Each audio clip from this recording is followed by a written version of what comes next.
And what they didn't realize, the digital health company didn't realize, is this is customer service 101. You just have to apply customer service process, right? You got the intake, you've got the flow chart, you gotta measure how long a query gets to get answered, and so on. So satisfaction, all of these things. And because I did customer service in the past and helped customer service organizations as well, I'm like, ding, we can bring that in. Oh, you're doing logistics because you're shipping medical equipment. Ding, last mile. Let's bring that one in, right? How do we do that one? Oh, well, you need an ERP because I used to sell ERPs. Let's bring that one in. That's some knowledge in there. That's what makes a valuable CTO. The person before me just started building software, right? I'm taking another approach because experience teaches you where all the minefields are, right? That's experience. That's don't step here, you're gonna blow your leg off.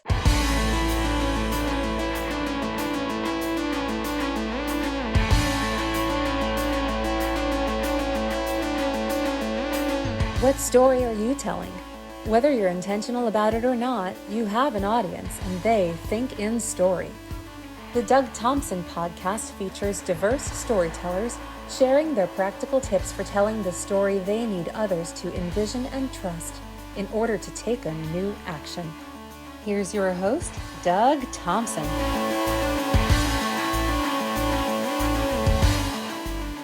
Hey everybody, welcome to the Doug Thompson podcast. I am your host, Doug Thompson, and with me this week I have Oshri Cohen. Oshri, how are you doing? Very well, and yourself? I am well. So let's the audience get introduced to the protagonist. So sort of tell us about yourself. My name is Oshri Cohen. I am a fractional CTO, if you've ever heard the term. We'll explore that. So a fractional CTO is a CTO that is actually experienced, right? Not a developer who wants to be a CTO. And I work with startups on a part-time basis because startups can't afford $300,000 a year salary for one individual, nor do they need it. And the $300,000 salary person doesn't want to work for them because they're too early. So I fit right in there and I fill a gap. Well, I also think you get a little variety in your job that way, being a fractional, where you sort of dedicate, you sort of time slice, and it gives you, for me, I like, in my role as a sales guy, I work with a bunch of different accounts, and they're all sort of at different stages in life and these other things. For me, that it's exciting for me, and I learn something from every engagement. Yes. So I time slice everything. Usually it's 1 hour a day or 2 hours a day for months, right? So always the same time period. So it allows me to actually structure my day very, very well. But I have to attest that I have to confess, there's a whiplash when you move from one client to another. It's like getting smacked upside the head. Boom. Okay, what industry am I in? I was in the logistics industry. Now I'm in the digital health industry. Okay, whew, let's do it.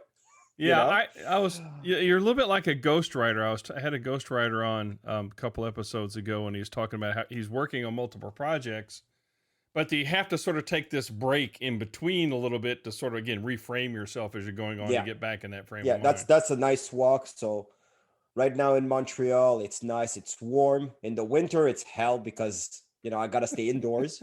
So I got to walk around my basement a couple of times. I work from home, obviously, like most of the population at this point. Yeah. And it's very interesting because I learn a ton.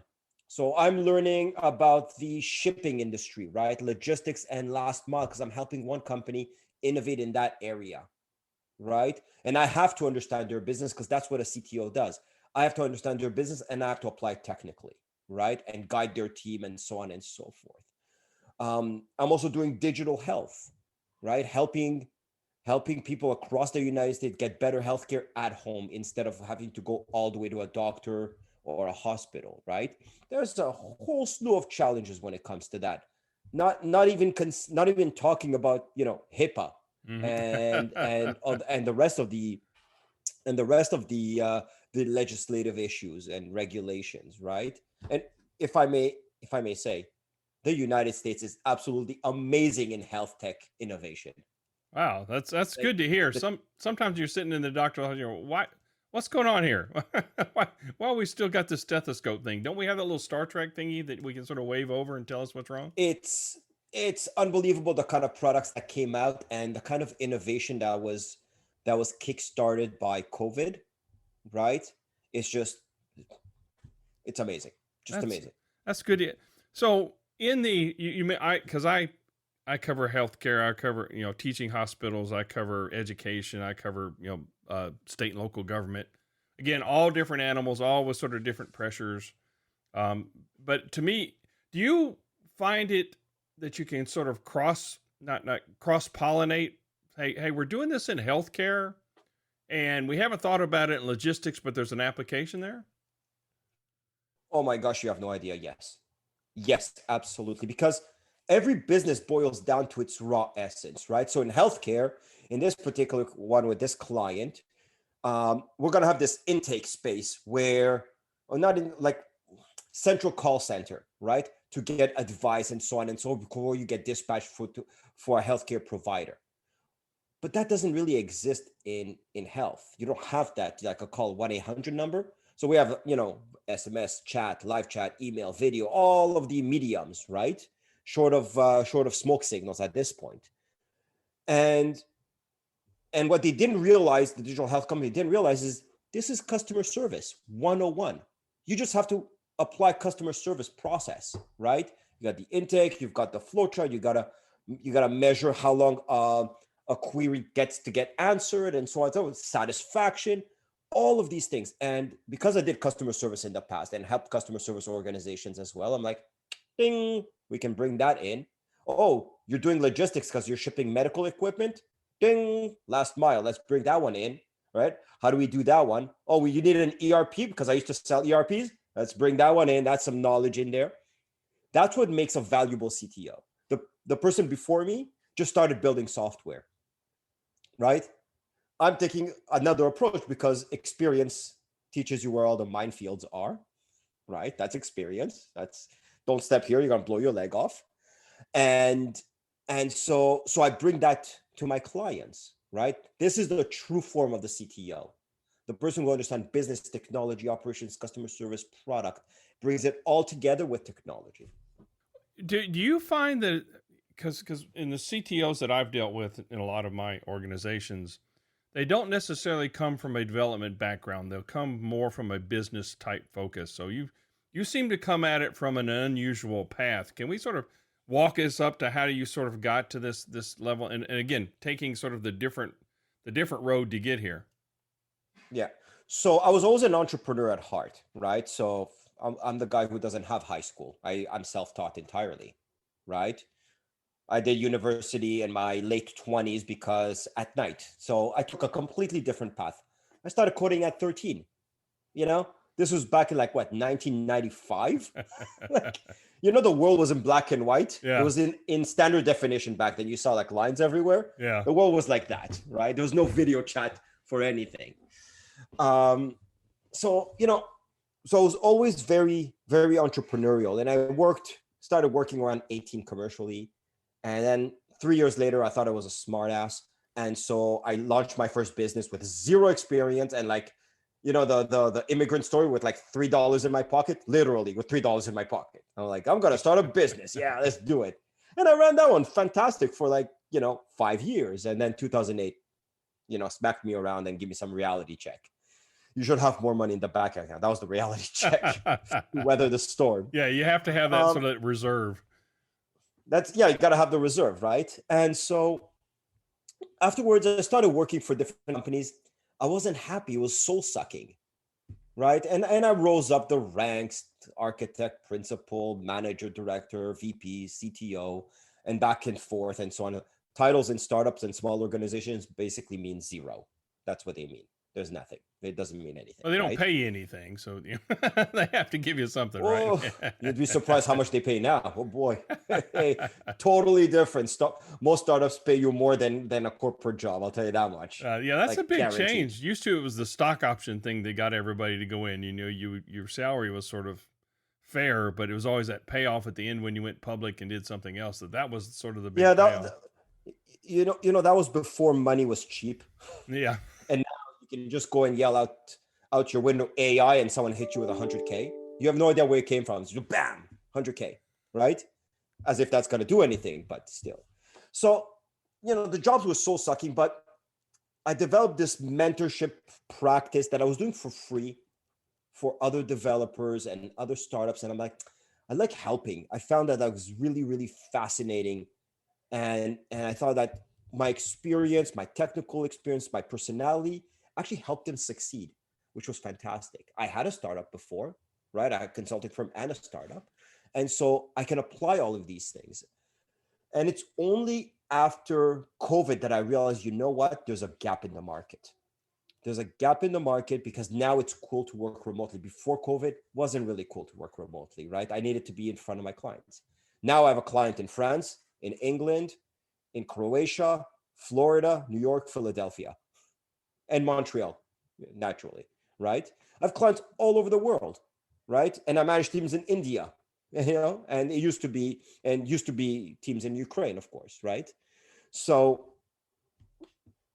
that's it. That's how I kind of got into this. And now that I'm so vocal on it, now you're seeing all the other fractional CTOs pop up. Yeah. Right. So you had the startup of a new role, a fractional CTO. So you're carried on a theme there. Yeah. I don't know if I created it, but it definitely, or maybe it's just coincidence. But in Europe, the fractional model is amazing. Everyone understands it. They're like, I'll just lease it someone for a little while to help me out. In North America, we have an ownership culture. Like, I just want to own this person. So it takes a little bit of time for people to warm up. It's like, you're only with me for 2 hours? What are you going to do? I'm like, I don't know, 8 hours worth of work in 2 hours? Yeah, I'm really good at what I do. I'll tell you. But here's my billable rate, and then you'll understand why. Yeah. Because I can do that. Well, you get what you pay for, and in your case there, you get a lot. So going back to that, you talked about the working remotely, and what I found amazing is that we've always technically been able to do this. The technology was there to support this all the time. It was a resistance to the way that we've always done business, and you had to be there in person. You had to do these other things that now it's more acceptable. And actually, you realize, one of the downsides to working remotely is that you don't book that sort of the walk, as you sort of described earlier. You don't book that. You'll get booked with back-to-back calls, and you just get burned out to do it. But it sounds like you've got a good handle on it. Yep, that sounds about right. That's why my Calendly, my booking link is 15 minutes before, 15 minutes after. You can't book anything. So I've got like big gaps in my thing, and people are like, "Wow, you're busy all of May." I'm like, "Yeah, I'm kind of busy all of May. I kind of need to breathe in between, right?" Well, I tried the back-to-back. I did once 4 hours back-to-back, and then I did nothing else. Then the rest of the day, I was completely drained. And you probably weren't as effective in those times either, because you were like, you have that little transition period. You say you started a little slowly, or maybe you're jumping off to the next one, and this having that breaking and being protective of that time that you can recover and then go on, to the next task. How when you're, what's the biggest challenge you find from when you're going out? As a CTO, you go into a place, you land, they don't really know what they're doing, say it's a startup. What's the biggest challenge that you have to convince them to sort of change their track? Because a lot of times, obviously, they need a track change or they wouldn't have called you. How do you sort of get that started? I do a technical diagnostics first. So I just diagnose, just like a doctor. Before the doctor is going to prescribe a pill, they're going to presumably, at least a good doctor, is going to analyze what's going on from top to bottom, organizational to culture to technology to every aspect, right? Multiple interviews with all the stakeholders.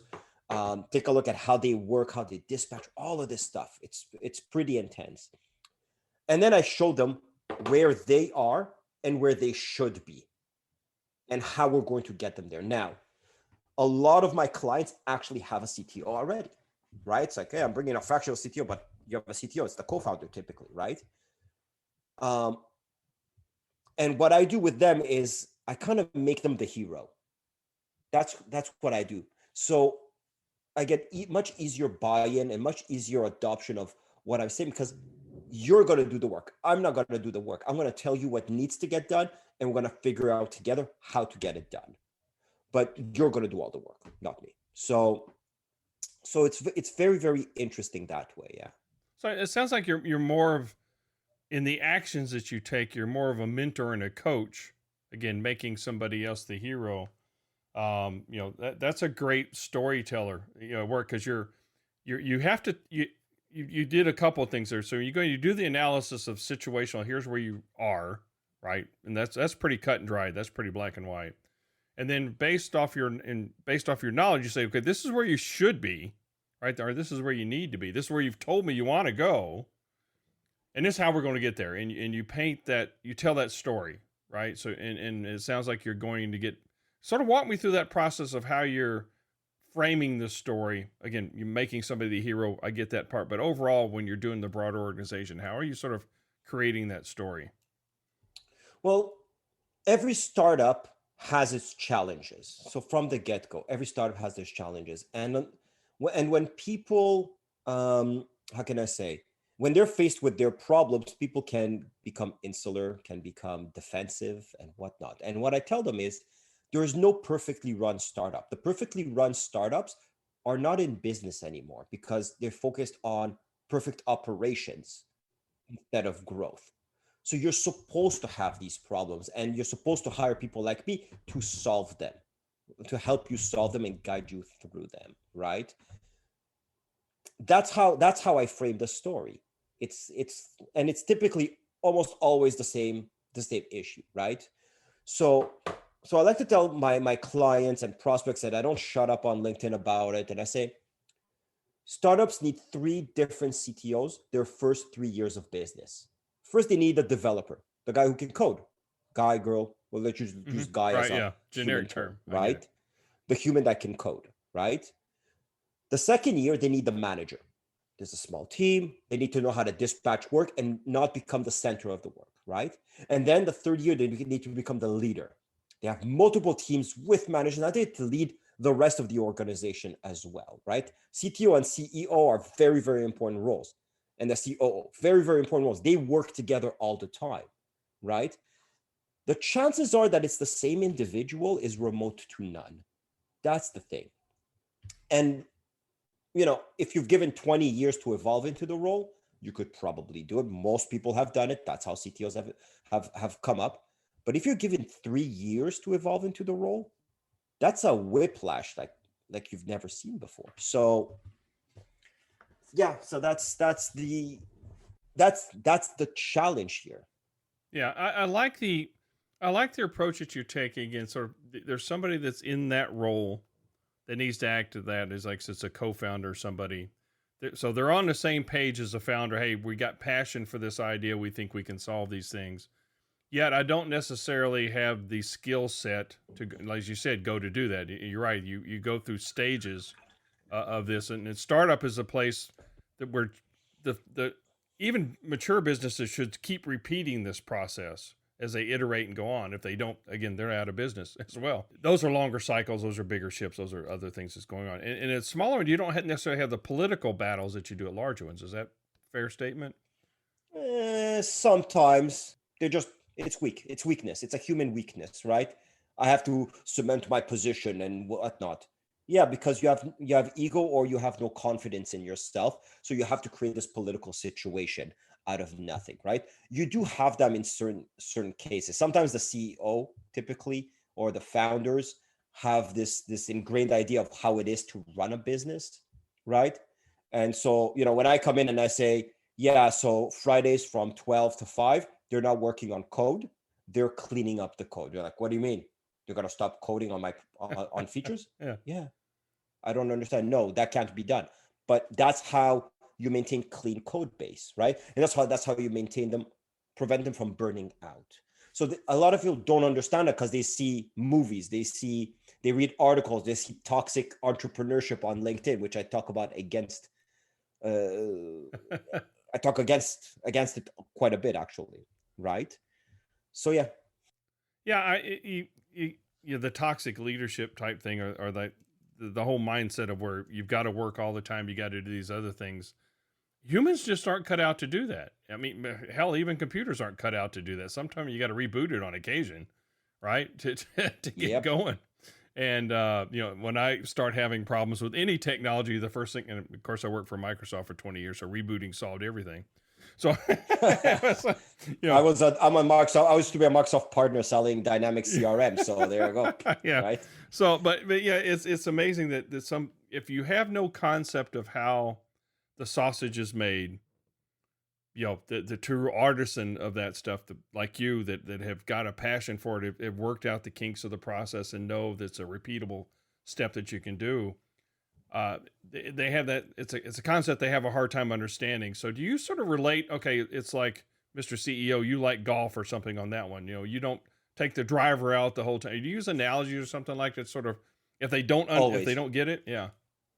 Always. My favorite analogy is usually you're on your deathbed and you don't know it. And also you don't have any machines connected to tell you whether you're going to die in a few minutes or not. This is not the healthcare one, is it? I mean, because that concerns me a little. No, that's not the healthcare one, actually. That was the logistics one. Okay, right? okay.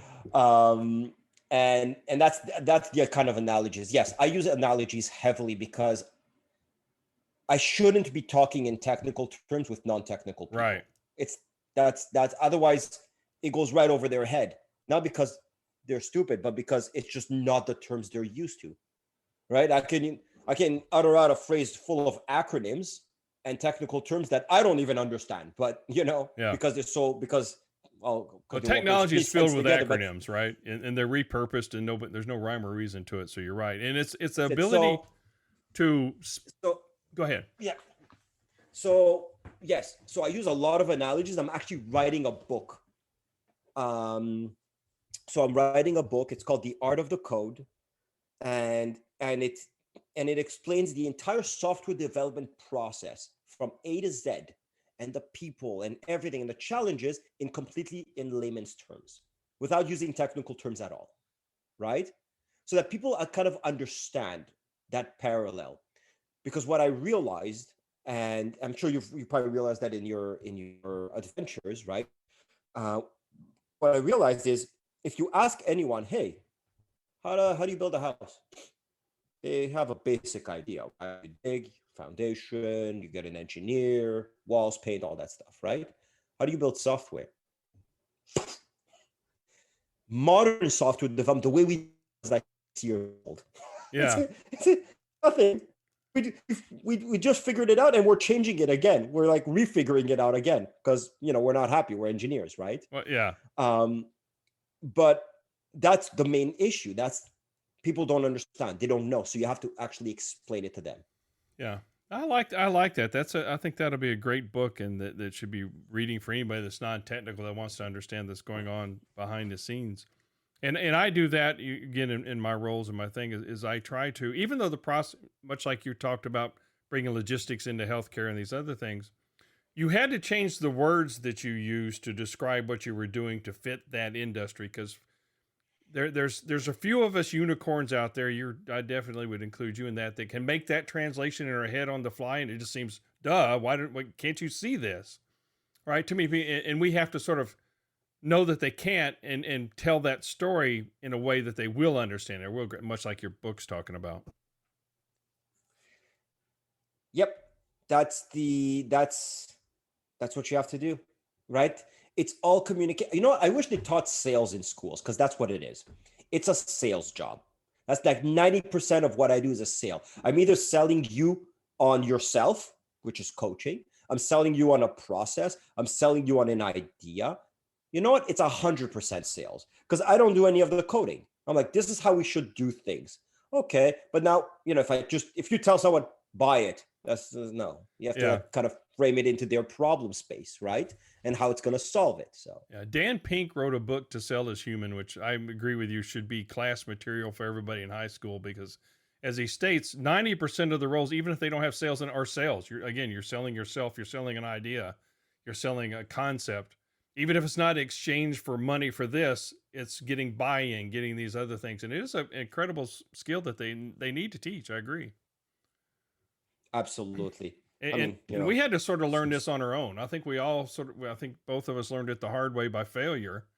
Why aren't you getting this? And then you try it 15 different ways till you get an understanding. Then once you for me, once I understood that concept that I was going to be selling them something, I had to use their language and stuff, that it made it easier to do. I could do it ahead of time.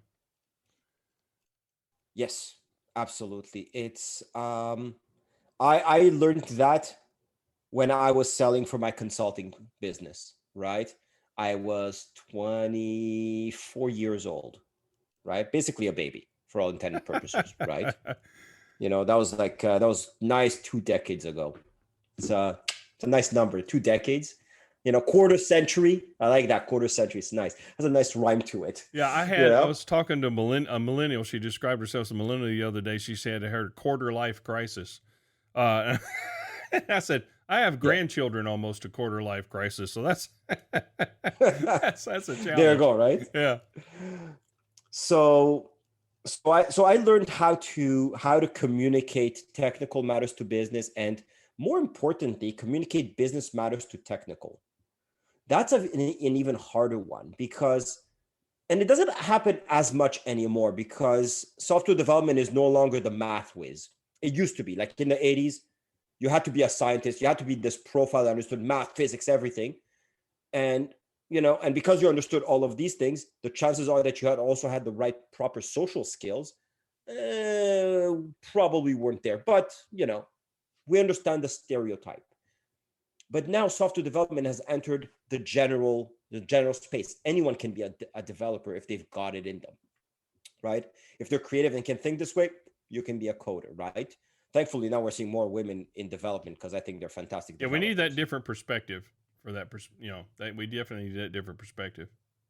Oh yeah, absolutely. I mean, I do my best work because my wife works next to me and she prods me. She's like, "Don't explain it this way. I'm still learning."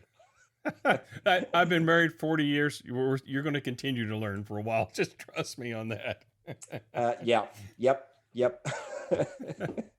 No, but you're right, and you hit upon a point I hadn't thought of before. But it is easier for me to talk to, not dumb down, but explain technology in a business term, how it's going to solve those problems, than it is why if we coded or did this, added this feature, it would enable more sales. That is a little hard to do, because it's, again, I think as a developer, you think logically and linearly. You don't necessarily think, more, we need some of that fuzzy logic if I go way back in time. Something like that. Yeah, it's a little bit difficult to do that. But what I do with my clients typically is I say, okay, show me your journey map. And I'm faced with blank stares. What? You don't have a customer journey map? What? Again? Like, okay, let's get into this level of education now, right? Show me your process, how all the touch points that a customer does, or an internal process that we're trying to optimize because we're trying to buy some software that makes sense. Show me, let's map it all out. That could take months to do, because you have to, people have to now ask themselves, what do I actually do? Right? You got a whole issue right there, but you have to ask them. And once you show them this, okay, well, you see how you have friction here, here, here, and here. This feature that I'm proposing will solve this friction, and your journey will now look smaller and more constricted. And at the end of the day, you're spending 1 hour less on an order. Well, 1 hour less on an order means you can now handle 40 more orders a week. Yeah, that's at least one less employee. So the value, I might be charging you $100,000 to build that, but you're saving $100,000 for years to come. No, that's a great aspect. So we know you're writing a book. You got an ETA when that's coming out? Hopefully, if I can get my act together, you mean? Yeah.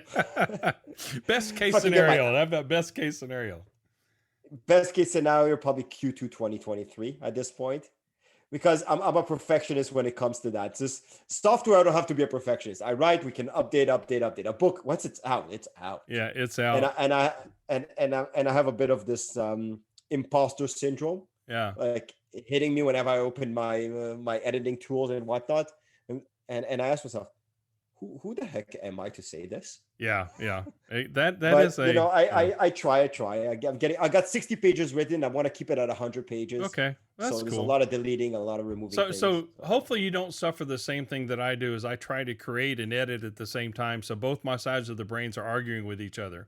I get no words out because, oh, that's not perfect. I could do it better, and as I talk to authors, you need to like drink or something to shut that critical side off for a minute. Just vomit on the page, get it all out there. Then you can go back and do that. Oh, there you go. That's why this thing is here, right? That's why I've got Dalmore 15 right next to my desk on writing days, right? And I'm like, let's stick a couple of fingers and just zone into it. Yeah, you have to. You do have to get in that mood. So I look forward to that. But so how can other people get a hold of you? I know we don't go to IMDb. I went there. There was another person with your name there from Israel, apparently an actor. I was telling you before we started that when I was growing up, I was at a high school. I worked at the YMCA during the summer, and sometime there was a story that got out that there was another Doug Thompson in the town that I lived in that was arrested for murder.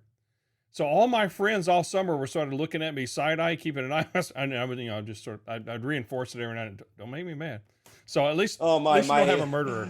I have a similar story. There was a serial murderer back in Israel with my sister's name, and every time we travel there, she would get arrested. Oh man, that's she would get stopped at the airport until they validated her. I'm like, what the hell are you doing, man? Like, she's 16 years old. What are you doing?